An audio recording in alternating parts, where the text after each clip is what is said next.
gente faz discípulo.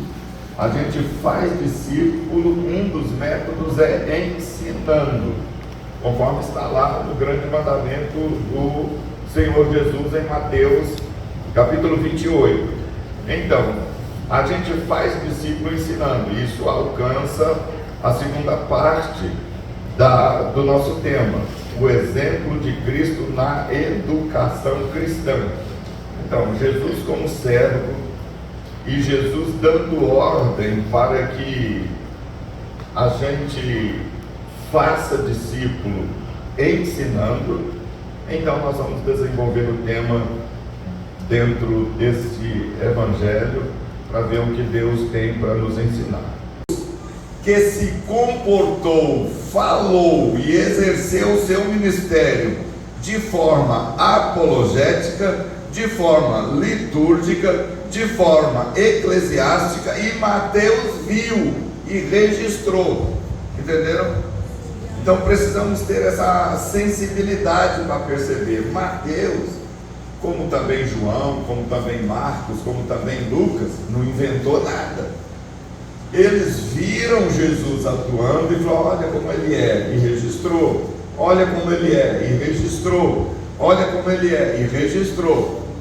Pegou as palavras dele, não poucas vezes, e nós temos Bíblias hoje para facilitar isso. Por exemplo, há determinadas versões da Bíblia em que os ditos de Jesus são colocados com outra cor, em vermelho, já facilita para o estudante. Ele sabe que aquelas são palavras diretas pronunciadas por Jesus e não palavras que Mateus ou qualquer um dos outros evangelistas ou escritores bíblicos falaram a respeito de Jesus. Então precisamos ter essas diferenças. Os evangelistas, os escritores bíblicos, eles não disseram nada. Às vezes isso é mais fácil no Velho Testamento, porque no Velho Testamento a gente conhece a expressão clássica, assim diz o Senhor, não é? 2 pontos. Pronto, a gente já sabe. E às vezes isso não aparece tanto no Novo Testamento, mas é a mesma coisa. O Novo Testamento é assim diz o Senhor também, por meio da pena dos escritores sagrados. Então é Jesus quem está atuando dessa forma. E Jesus, como educador, como mestre por excelência, ele entende que tem que viver ministerialmente de uma forma apologética, de uma forma litúrgica e de uma forma eclesiástica. Dito de outra forma, Jesus defende a doutrina que ele apregoa. Nós temos uma doutrina na Assembleia de Deus, nós temos um corpo doutrinário, um sistema doutrinário, e o educador da Assembleia de Deus precisa de ser um apologeta da nossa doutrina. Nós temos na igreja um sistema litúrgico, nós temos um sistema comunitário, que é nosso, que Deus deu e que nós precisamos defender. O educador cristão, ele não é um revolucionário, ele é um mantenedor da bênção de Deus concedida para a igreja. Nós somos mantenedores de bênção. Ler e ver isso aí. É para isso que Deus nos chamou para ser professores. Nós temos que nos dedicar a isso. Preste bastante atenção. Mateus então usa uma sistemática de como ele termina um assunto e de como ele começa um outro assunto. E por que Mateus está fazendo isso? Por que Mateus está fazendo isso? Preste bastante atenção. Quando nós lemos agora as Sagradas Escrituras,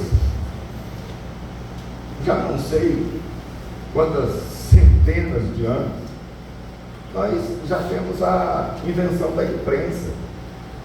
A gente roda livro para tudo quanto é lado.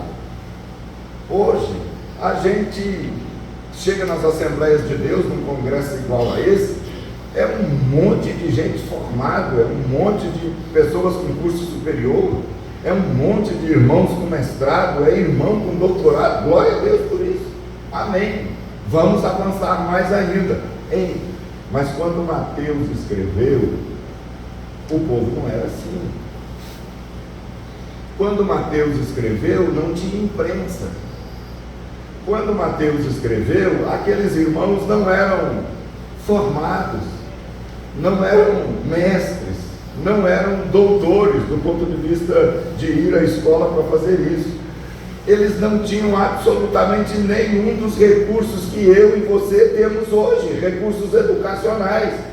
E Mateus recebeu a incumbência de que a igreja de Jesus deveria sim fazer discípulo, e ao fazer discípulo, o método era ensinar.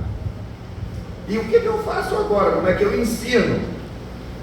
Aí a gente precisa abrir as Sagradas Escrituras e ver como foi que Mateus fez para cumprir a ordem de Jesus. Como é que ele organizou o material para isso? Uma das características que Mateus usou para organizar o material dele, eu já dei para os irmãos, são essas frases. Ele falou assim: olha, eu vou organizar o material do meu mestre e vou arrumá-lo de tal forma que aquele meu leitor que pegar, ele saiba como foi que eu distribuí isso, para que ele entenda o que Jesus quer passar para ele. Essa é a primeira. A segunda coisa que Mateus fez, ele fez uso do número 3 e do número 7. Se você ler o Evangelho de Mateus, você vai perceber como ele fez uso do número 3 e do número 7. Por que ele fez uso disso? Para ficar cravado na cabeça dos irmãos que fossem ler, que tudo que ele queria de dizer de alguma relevância, ele colocava o número 3 ou ele colocava o número 7. Irmãos, espera lá, não estou falando de cabala não, viu? Pelo amor de Deus. Eu vou mostrar aqui para os irmãos essa ideia que eu estou falando. Querem ver? Vamos lá. Leia em Mateus capítulo 1, verso 17.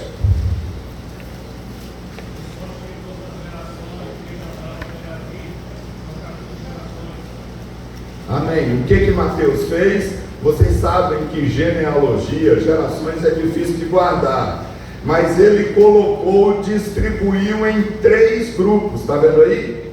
3 grupos, a cada grupo uma turma de geração, mas dividiu as gerações em quanto, hein? 3. Entenderam? Então ele foi para facilitar para o leitor original que, embora para mim e para você a gente lê essas gerações, tanto no Novo Testamento quanto no Velho Testamento, e a gente fica com aquele cansaço: para que eu estou lendo isso aqui, por que eu tenho que ler? Ei, não se engane, nas genealogias era muito importante para a cultura daquela época, e tem muitos ensinamentos na genealogia. É possível preparar sermões e palestras só em lista de genealogia. Não jogue as genealogias fora, porque Mateus sabia da importância delas. Ele organizou as genealogias no grupo de 3. Mas é só isso? Não.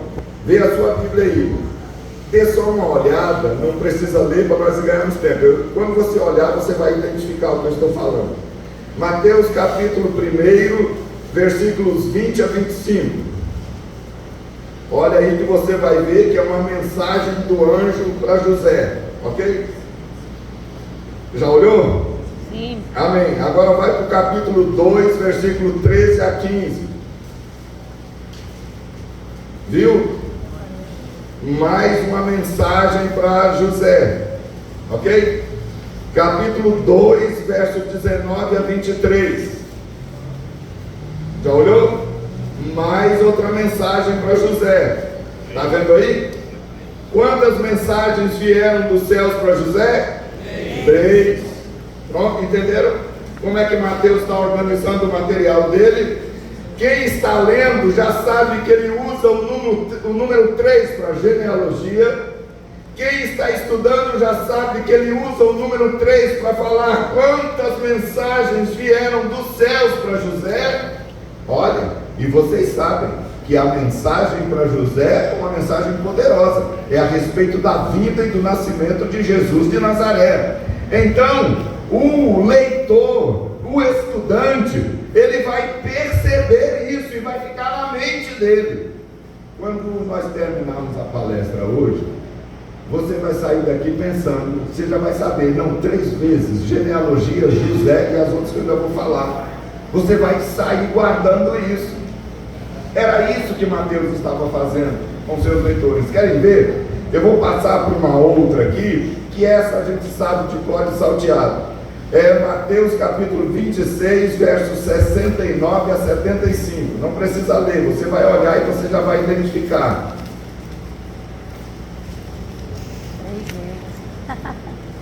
O que é isso aí? Quando Pedro negou a Jesus, não foi?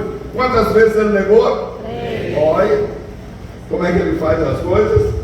3 vezes negou, 3 vezes Deus falou com José. As genealogias ele organiza em 3 vezes. E quem está lendo isso não tem oportunidade de ficar lendo. Naquela época nós vivíamos sob a tradição oral, era o que falava e não se lia, porque não tinha livro para todo mundo. Então ele organizou o material dele de tal maneira que quando o público ouvisse, ele guardava 3 disso, 3 daquilo, 3 daquilo, 3 daquilo, pronto, e ficava no coração. É do jeitinho que você dá aula, querido. Quando você dá aula, seu aluno sai da igreja com a matéria toda organizada na cabeça. Assim, desse jeito, você pega a lição da escola bíblica dominical, estuda e opa, pera lá, eu vou... Também é só para olhar, não dá tempo, eu estou falando algumas coisas para você, você tem a apostila aí, depois você vai pesquisar. Se você tomar o cuidado de contar, aí tem 7 parábolas, ok? Certo. Tem 7 parábolas aí. Então, é a forma como ele está tendo de organizando o seu material, para facilitar para aquele que está estudando, para aquele que está lendo, para aquele que quer aprender. Então tem 7 parábolas aí. Agora vai lá para o capítulo 23 de Mateus.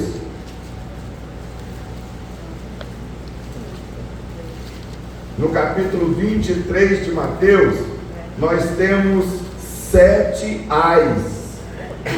Ok? Tem 7 ais aí. Que Mateus está pronunciando.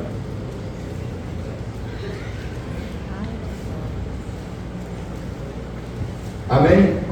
Bom, aí depois você, conforme eu falei com os 3, da mesma forma com os 7, você vai ver, se estudar, se tiver dedicação, você vai verificar as outras vezes em que Mateus faz uso do 7 para poder trazer algum ensino. As outras vezes em que Mateus faz uso do 3 para trazer alguns ensinos. As outras vezes em que Mateus faz uso de uma frase específica, igual essa que nós vimos logo no começo, tendo Jesus acabado de dizer essas coisas.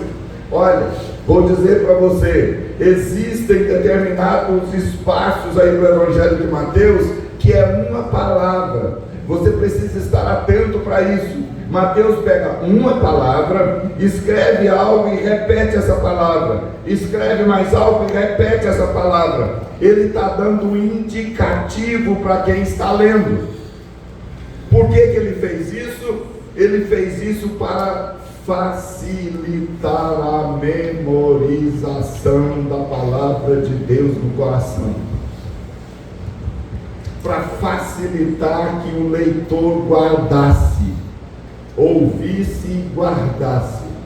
Naquela época, como eu já disse para os irmãos, como não havia ainda a facilidade da escrita que nós temos hoje, como naquela época tinha a tradição oral, a gente aprendia, não era com os olhos lendo, a gente aprendia com o quê? Com o ouvido. A gente aprendia com o ouvido. Então era como se fosse mais ou menos assim. Taranã, taranã, taranã, tantã, taranã, taranã, taranã, tantã, taranã, taranã, taranã, tantã. Ou seja, o que é o tantã?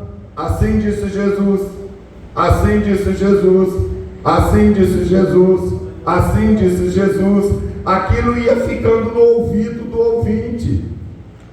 O que é o tantã?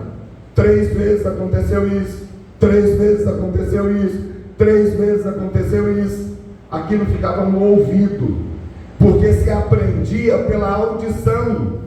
E o professor então tinha que ser perspicaz, ele tinha que entender isso. Ele tinha que jogar no ouvido do aluno uma música diferencial, para que ele se despertasse para algo que estava sendo ensinado. Amém? Amém. Qual é a sua música? Hoje, na escola bíblica dominical, você como professor, que o aluno, você está dando aula e ele capta com aquilo que você está ensinando. Nós precisamos fazer isso. E é com esse toque, é com essa forma de ensinar que Mateus, olhando para Jesus, viu que aquele educador informava. Mateus viu que aquele educador formava pessoas. Mateus viu que aquele educador transformava pessoas. E pode parecer assim uma coisa tão elementar, não é? Um toque diferente no ouvido que se repete. E você sabe muito bem disso, apesar de nós vivermos na escrita. Ontem terminou o culto, estava conversando com os irmãos. Eu falei, irmãos, olha, o negócio é o seguinte, eu tenho um vizinho que às vezes de noite ele põe uma música que perturba. Você já se viu perturbado por uma música? Já. Que não deixa você dormir, e você não dorme. Entra no ouvido e ninguém consegue. Daqui a pouco o irmão está aqui cantando e o pastor não sabe por que ele está cantando o negócio. Você já amanheceu? A aprender a pegar o texto sagrado e fazer essas divisões.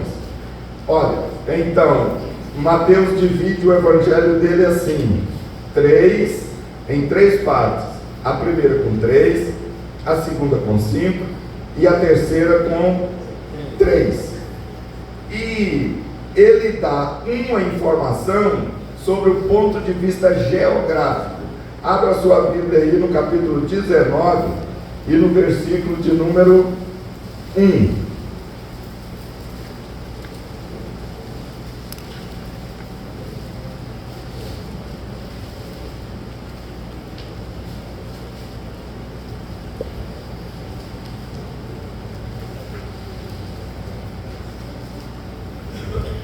Você já leu? Qual é a informação que nós temos aí? Que Jesus deixou a Galileia e foi para o território da Judéia, além do Jordão, ok?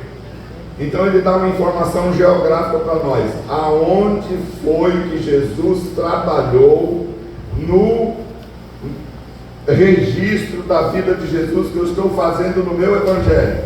Agora você vai para capítulo 4 de Mateus, capítulo 4 e o versículo de número 12.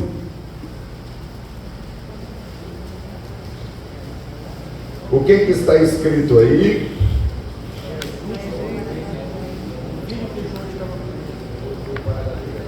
Então está dizendo que Jesus fez o quê?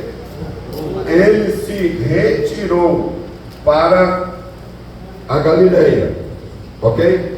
Capítulo 4, verso 12. E no capítulo 19 está dizendo que ele deixou a Galileia e foi para a Judéia. O que Mateus está dizendo para mim?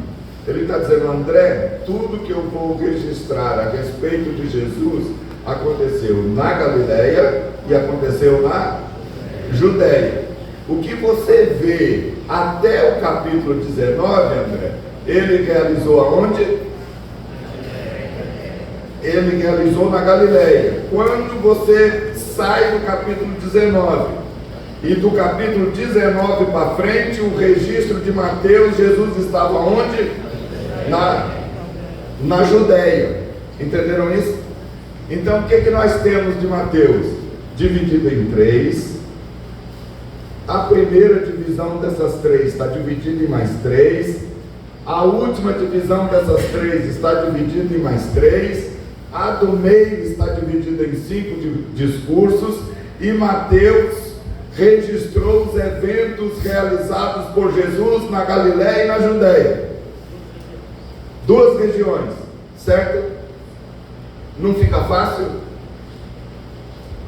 Não fica fácil? Nós precisamos tornar as coisas fáceis para os nossos alunos. Nós precisamos fazer isso ao preparar a lição da Escola Bíblica Dominical. Na hora que você vai preparar, dá uma olhadinha aí agora. Você só vai olhar, que não dá tempo da gente ficar observando minudências. Mas eu disse que o Evangelho de Mateus tem 5 discursos e dei o indicativo das frases que Mateus usou para que a gente enxergasse onde começa e onde termina o espaço literário onde Jesus pronunciou o discurso. Agora eu vou dar para você os textos dos discursos, os textos dos sermões, capítulos 5 a 7, que é o famoso Sermão da Montanha, é o primeiro o discurso de Jesus, é o primeiro sermão de Jesus. O segundo sermão de Jesus está nos capítulos de 8 a 10. O terceiro sermão de Jesus está do capítulo 11 até o capítulo 13, verso 52. O quarto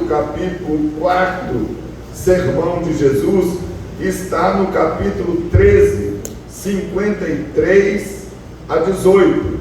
E o quinto discurso de Jesus preenche os capítulos 19 e vai em diante, que é o último discurso de Jesus. Aí nós vamos encontrar o último discurso de Jesus de Nazaré, até o final.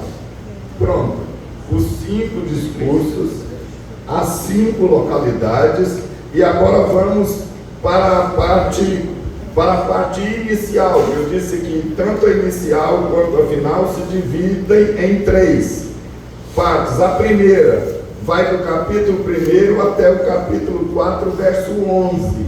É introdução. Por quê? No versículo 12, nós já lemos que Jesus inicia o ministério galileu.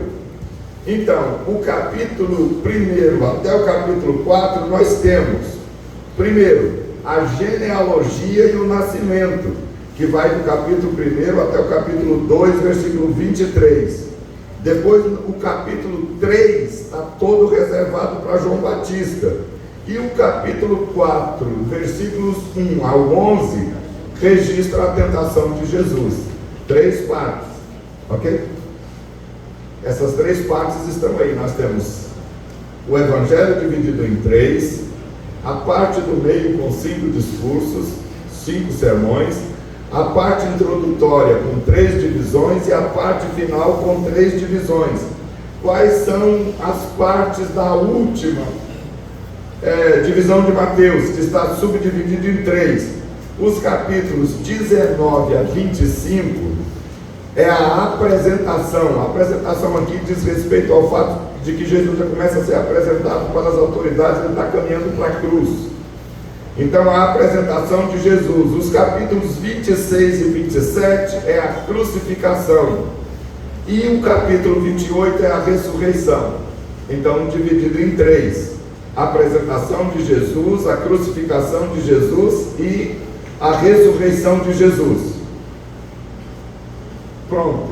Você tem um Evangelho de Mateus estruturado nesse paper que você recebeu aí. Se você for um professor dedicado, você vai fazer uso disso com aquilo que você já sabe para melhorar a sua aprendizagem, vendo Jesus como referência para a educação cristã.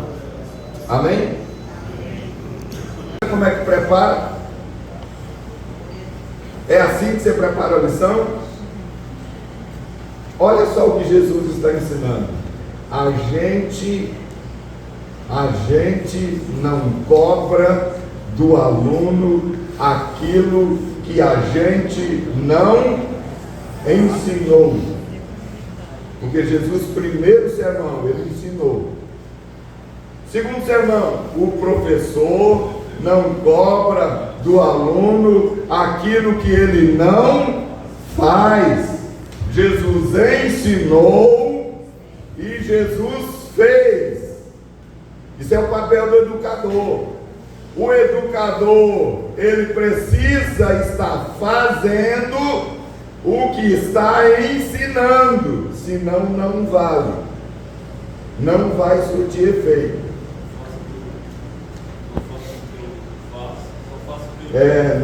Jesus está ensinando o papel de um educador. Está entendendo? E Jesus está dizendo que tudo aquilo que ele ensinou e que tudo aquilo que ele fez vai ter uma reação das pessoas. Se você ler o terceiro sermão de Jesus, vai ter gente aderindo a Jesus, vai ter gente com fé em Jesus, vai ter gente negando a Jesus, vai ter pessoas contra Jesus e vai ter pessoas indiferentes. É só ler. Entendeu? Isso significa dizer que aquilo que o educador ensina e mesmo aquilo que o educador faz em razão do seu ensino, vai ter aluno contrário, vai ter aluno indiferente, mas também vai ter aquele que crê. É por isso que você está aqui. Você é do grupo que creu, ouviu a palavra na mente, no coração e na vida. Agora é a nossa vez. Agora é a nossa vez. E vai acontecer do mesmo jeito. Vai acontecer do mesmo jeito. As pessoas vão ouvir, muitos vão crer, muitos serão indiferentes e muitos vão ser contrários. É a vida. É assim a vida. Fez isso com Jesus. Não vai fazer comigo. Jesus não falou nada errado. Jesus é santo, Jesus é puro, Jesus não pecou.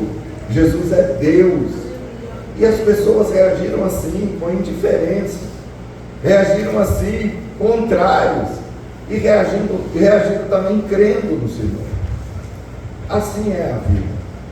E nós precisamos acostumar com isso.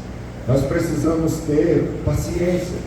E indiferente da resposta que os ouvintes derem àquilo que você está vivendo e ensinando, nós precisamos amá-los de qualquer maneira, de coração puro, de coração sincero, amar os irmãos, porque a natureza humana é assim mesmo.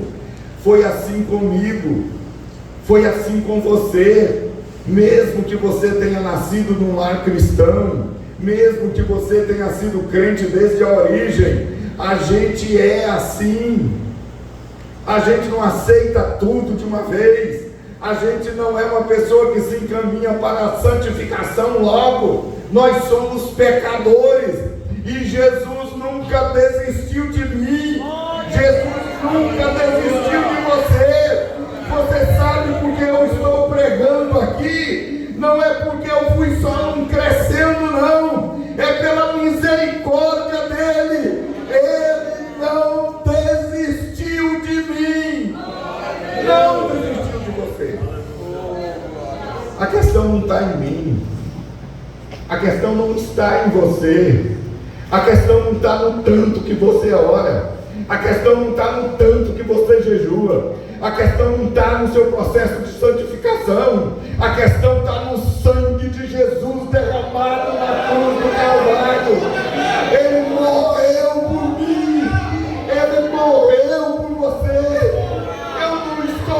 seguro na minha moralidade, eu não estou seguro na minha santificação, eu não me seguro na minha oração, eu me seguro na cruz de Jesus de Nazaré, eu me seguro no sangue de Jesus, é no sangue de Jesus.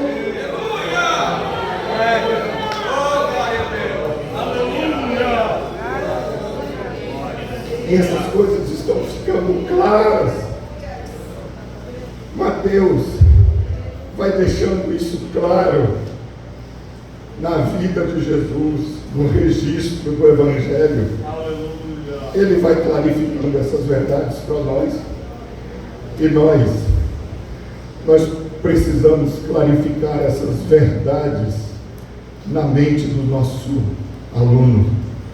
O nosso aluno precisa de ter isso pulando no coração dele, fervendo. Precisa estar fervendo na minha vida. Precisa estar fervendo na sua vida. Meus queridos, vamos ver então como é que Jesus prega.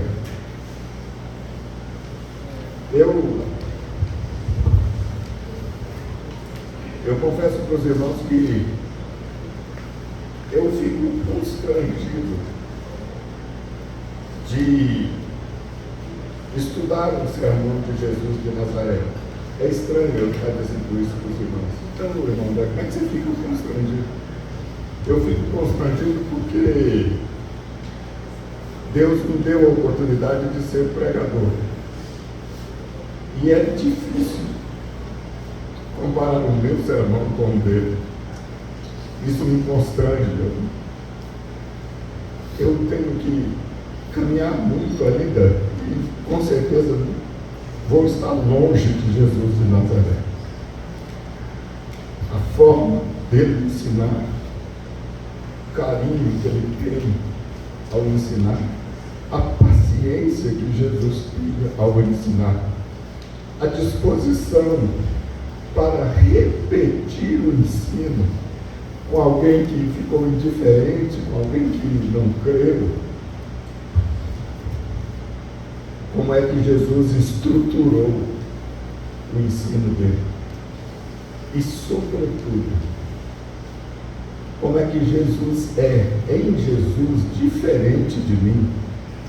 Em Jesus não tem separação entre palavra e vida. Não existe isso para Jesus. A gente só separa aqui por uma questão didática, aquilo que Jesus falou e aquilo que Jesus fez. Isso é didático. Mas Jesus não tem isso. Jesus não tem isso. Jesus é o Verbo de Deus. Eu vou tentar dizer para você, como é que eu digo isso para você? Eu vou pedir a você que abra a sua Bíblia aí em Gênesis, capítulo 1, no versículo de número 3.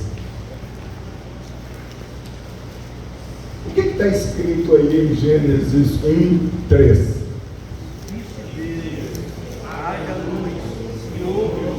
Entenderam? E disse Deus, haja luz e pronto, é uma coisa só. Não tem possibilidade de Deus dizer algo que não acontece. Não tem jeito. Deus fala luz, pronto, vai acontecer. Luz, pronto. Olha, um outro detalhe, do nada. Deus criou as coisas do nada. Não interessa se não existe o nada. Ouve a voz de Deus e obedece, acabou. Não interessa, mas não tem, eu não tenho, não interessa. Deus falou, é luz, não interessa. Se vira, a luz aparece. Não tem diferença. Começa o evangelho dele, no princípio era o Verbo. Pronto. É uma coisa só. Verbo em Jesus. Discurso de Deus e Jesus. Palavra de Jesus e ocorrência. Pronto. É uma coisa só. Jesus está ensinando aquilo que é. Jesus é e ensina, e não faz separação.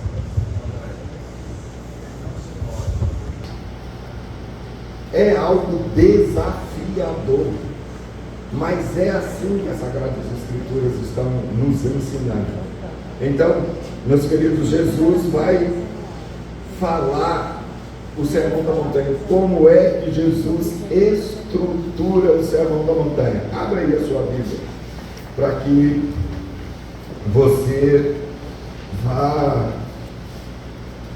tendo uma noção aí, pelo menos geral, do Sermão da Montanha. No Sermão da Montanha, nos versículos de 3 até o versículo 10, está registrado todos os aspectos referentes ao caráter do crente. Ok? Jesus quer que o meu caráter, Jesus quer que o seu caráter seja espelhado nisso aqui.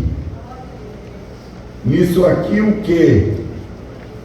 Capítulo 5, versículos de 3 até o versículo 10, que é o texto que fala sobre as conhecidas bem-aventuranças. Lamentavelmente, eu não vou, por causa do nosso tempo, falar sobre cada uma dessas bem-aventuranças. É um desejo, eu espero que você vá atrás para estudar sobre isso. E ao estudar sobre isso, você entenda que isto integra o caráter daquele que é membro do corpo de nosso Senhor e Salvador Jesus Cristo. Essa é a primeira descrição. Agora, no capítulo 5 e dos versos 11 e 12, Jesus está descrevendo a reação que o mundo vai ter quando vê o caráter do cidadão do reino de Deus. Veja aí os versos 11 e 12. Bem-aventurados sois quando por minha causa vos injuriarem e vos perseguirem e mentindo disserem todo mal contra vós. Regozijai-vos e exultai, porque é grande o vosso galardão nos céus, pois assim perseguiram os profetas que vieram antes de vós. O que Jesus está dizendo? Jesus está dizendo: André, o caráter que eu quero que você estampe na vida é este. Versículos 3 a 10. Jesus fala assim: André, se você externar esse caráter, haverá uma controvérsia, uma rejeição. Você vai ser perseguido e você vai ser injuriado, e as pessoas vão mentir a seu respeito.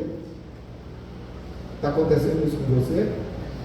Não está acontecendo isso na igreja. Nós estamos querendo amizade com o mundo. Nós estamos querendo ali resolver como é que fica, como é que não fica. Vamos aqui, vamos viver em paz, irmão. Vamos viver em paz aqui. Ok? O caráter de Jesus de Nazaré, porque esse caráter aqui que ele está pedindo que eu e você tenha, é o caráter dele. Esse aqui espelha o caráter dele. E as pessoas vão reagir negativamente, porque nós somos pecadores e não queremos a pureza, a santidade. Nós não queremos Deus de verdade. E Jesus está dizendo: André, tem alguém aí reagindo com você dessa forma? Não, senhor, eu estou andando muito direitinho e ninguém está. Meu filho, está tudo muito bom com você, meu filho? Entenderam, queridos? E aí vem o terceiro ensino de Jesus, que eu não sei qual é o mais difícil. Se é o caráter dele, para que eu reproduza, se é a reação que Jesus espera que a minha vida promova nos outros, ou se é o que ele vai pedir agora, que é o terceiro aspecto do sermão dele. O terceiro aspecto do sermão dele está nos versículos 13 a 16. Esses versículos, do 13 ao 16, Jesus diz para mim qual é a minha função no mundo. O que eu devo fazer? Jesus está dizendo assim: olha, André, você precisa ter esse perfil de caráter. André, se você tiver esse perfil, muita gente vai mentir, vai injuriar e vai perseguir você. André, mesmo que eles façam isso, você é a luz do mundo para eles, você vai servir a eles. Não é para ficar falando mal, não. Não é para abandonar, não. Não é para jogar fora, não. Você é sal, você é luz, é você que evita a putrificação da sociedade. Vá lá! Entendeu? Então Jesus está dizendo o caráter, a reação ao meu caráter e a minha funcionalidade. Qual é a minha função nesse mundo? Ser sal e luz. Ok? Está aqui no sermão. Está vendo quando a gente enxerga essas coisas, facilitam a gente compreender aquilo que está acontecendo, o que Jesus está ensinando, como Ele quer que eu perceba isso. O sermão vai ficando estruturadinho. Aqui no Maranhão, os irmãos conhecem os frangos da Sadia, aqueles que vêm num saquinho para a gente comprar. E ele viu, ele pesquisou, ele foi e falou: não, Jesus é assim, eu tenho que registrar isso. Liderança servidora, Jesus é o parâmetro da educação cristã. Aqui está a melhor parte da festa, aqui está o melhor conteúdo. As Sagradas Escrituras têm o melhor que nós possamos imaginar. Aqui está o nosso tesouro, aqui está a nossa riqueza. Conforme eu já disse para os irmãos, esse homem aqui, que nós estamos estudando o sermão dele, ele é o detentor de todo conhecimento e de toda sabedoria. Ele é o educador celestial por excelência. É nele que nós devemos nos alimentar. Em Jesus de Nazaré. Em Jesus de Nazaré. É nele. Ele é o Senhor. Ele é o Senhor. Está ensinando, fazendo essas coisas. Meus queridos, o nosso sermão da montanha, e curiosamente eu vou terminar pelo começo e também pelo final. O começo diz assim, na minha versão, capítulo 5, versículo 1, diz assim: vendo Jesus as multidões, subiu ao monte e, como se assentasse, aproximaram-se os seus discípulos. Amém? Eu vou perguntar aos irmãos, tem alguém aí com uma versão que diz que Jesus abriu a sua boca? Sim. Pode ler para mim, por favor? E abrindo a sua boca, como se ensinava, dizendo. E abrindo a sua boca, os ensinava dizendo. Agora vamos lá para o final do Sermão da Montanha.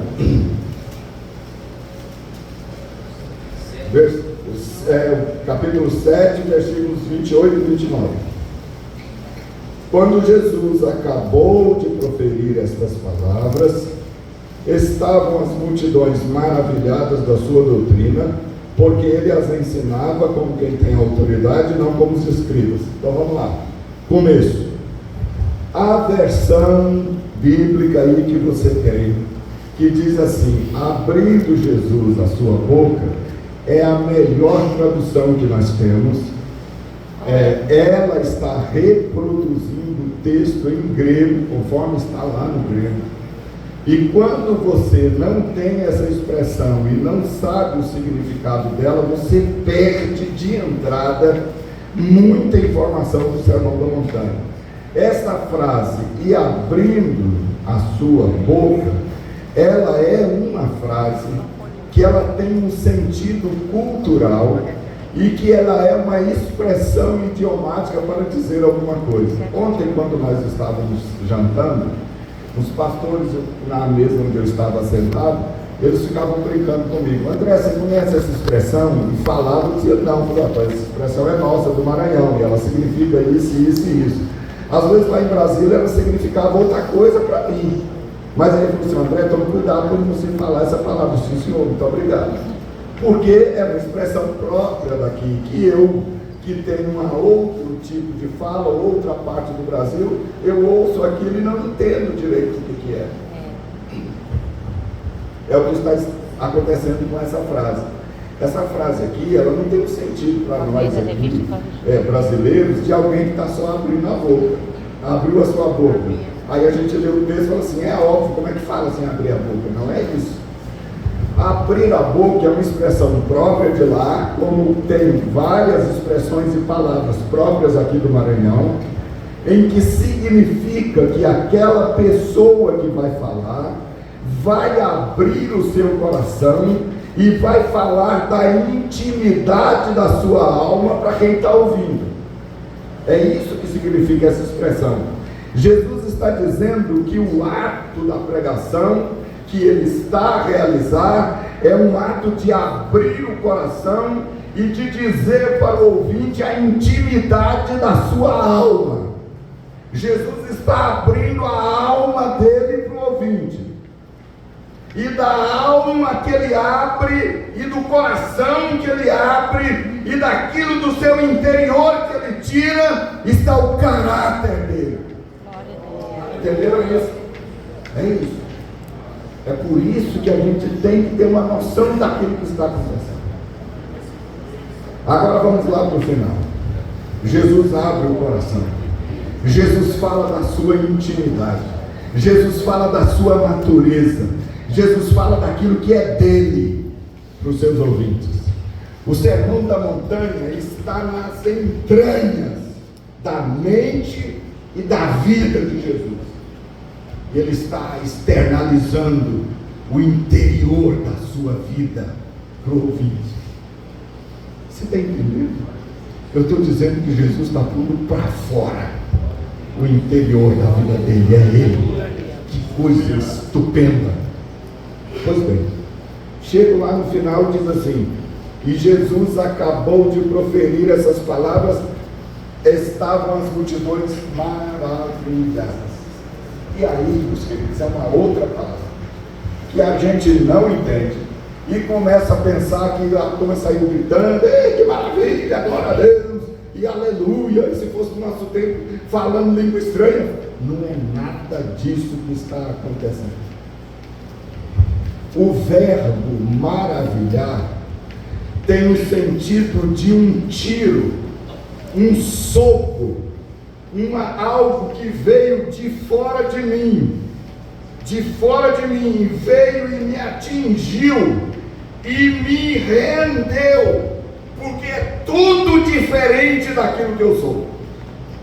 O que é esse tiro que veio de fora? O que é esse soco que veio de fora? O que é esta mãozada, essa bala que veio de fora e me jogou no chão? É o meu caráter que não presta, e o caráter de Deus que é puro, é a forma de Deus falar que é santa, e a minha forma de falar que é profana. É Deus que é maravilhoso e obediente, e eu que sou desobediente a Ele, e aquilo me fez. Glória a Deus. E a minha vida precisa de ser mudada, porque Ele me alcançou.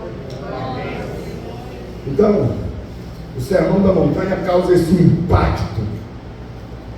O ouvinte percebeu que ele não é aquilo que Jesus quer que ele seja. Ei, eu não sou